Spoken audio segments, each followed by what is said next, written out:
These spectacular waterfalls are called Bond Falls. Ever since I first saw a picture of them a few years ago, it's been a bucket list item. Well, I'm happy to say that I was able to check it off on this trip.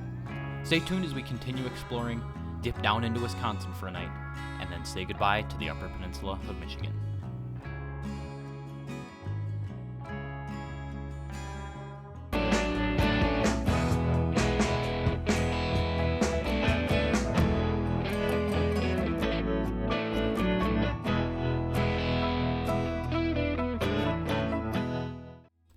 After we finished up at Bond Falls, we continued south into Wisconsin, which means I get to add a new sticker to my fridge. We'll only be here overnight, but it definitely seems like an area that I would love to come back in the future and explore a bit more. The benefits of staying in a campground include cheap ice cream, a swimming pool, running water, and they even had these kayaks available for us to use. There are 22 lakes in this area that are all interconnected, but we were only able to explore one. So if you haven't picked up by now, Hannah's main responsibility on this trip is preparing the food for us. So she's going to take us through her camp kitchen. Alrighty. So any kitchen needs some source of heat so that you can actually cook food. We've got a black stone hooked up to our propane. Works pretty well. Nice black top. We've done a lot of, you can do some grilling. It's really good for breakfast hashes and stuff like that. So I really like doing that.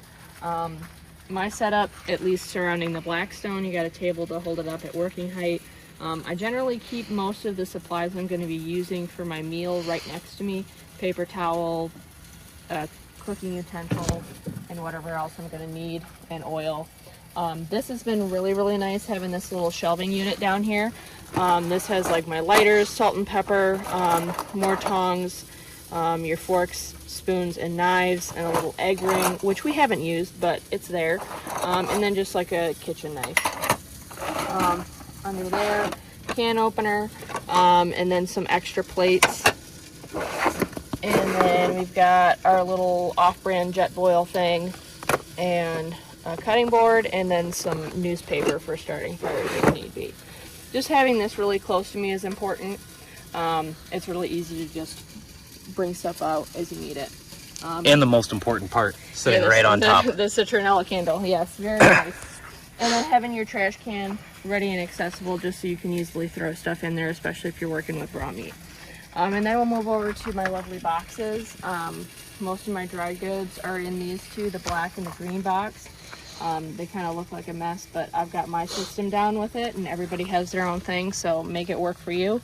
Good amount of canned goods, so we've got canned chicken and beef in here, some backup canned soups if you were just like really, really needing something fast. Coffee, obviously, these have been really nice with our French press. Just pour a little, as much as we need in for the French press, and then just go. Spices and Nutella, peanut butter, and potatoes thrown in there, so just kind of keeping that all contained. This pot was really nice. We found a system that we could use a little grate over the Blackstone, so you could actually like warm stuff up. I use that for my buffalo chicken wraps, so I was able to like melt the cream cheese, mix it all together, and because you wouldn't be able to do that on the flat top of the Blackstone. So yeah, that's basically all the dry goods, and then some miscellaneous camping stuff, but also food related things, so extra knives, plates, bowls, more paper towel, or foldable sink, more oil, wipes, French press, glasses, tin foil, the works. Pretty much everything else. Yeah, exactly. So it's a little bit disorganized, but like as long as you know where everything is, that's what matters. Create a system that works for you, and that's the best I can recommend. Looks good. Unfortunately, our Coleman solar shower ripped. This is pretty disappointing considering we bought it right before this trip. It didn't even last us a week of use. Although it was only a few dollars, I definitely expected better quality from a company with a name like Coleman. After a relaxing evening and a good night's sleep, it was back to Michigan. Today we'd be catching up with a good friend who was actually our former priest in Sault Ste. Marie. He got stationed at a new parish, and it's been a while since we got to see him. He invited us over for lunch, and we were happy to oblige. He gave us a recommendation for hiking trails in the area. This was a short 1-mile hike to this spot, which is also known for its whitewater rafting.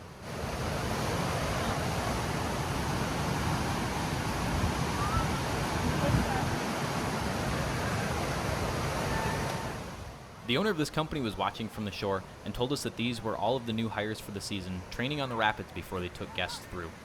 Part of this training was rescuing someone who fell out of a raft, and you can see them simulating this with a life jacket that's attached to a paddle. As we pull into camp for the night, it starts to set in that this will be our last night overlanding in the Upper Peninsula of Michigan.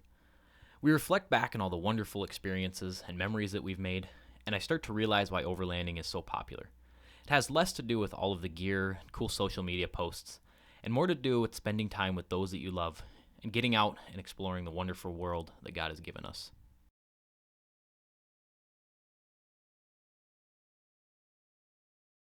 Well, we've made it to our last campsite of the trip.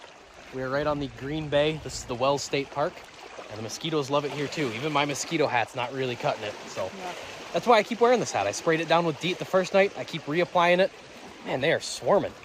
And it's, up until now, it's worked pretty well to keep the mosquitoes off. I think we're gonna have to go get into a net somewhere.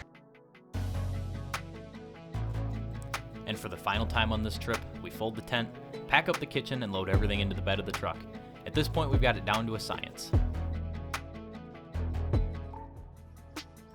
Our final stop on this trip brings us to the Big Springs, also known as Keweenaw.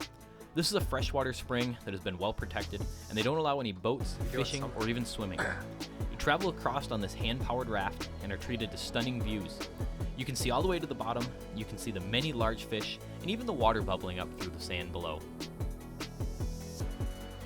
There was no color grading done to this shot. That's what it actually looks like in real life.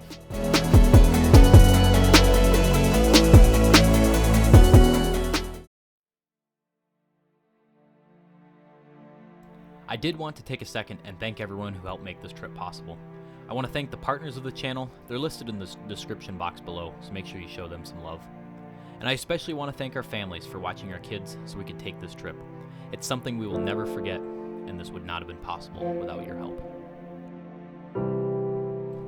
Our story's not over, it's just time to begin the next chapter.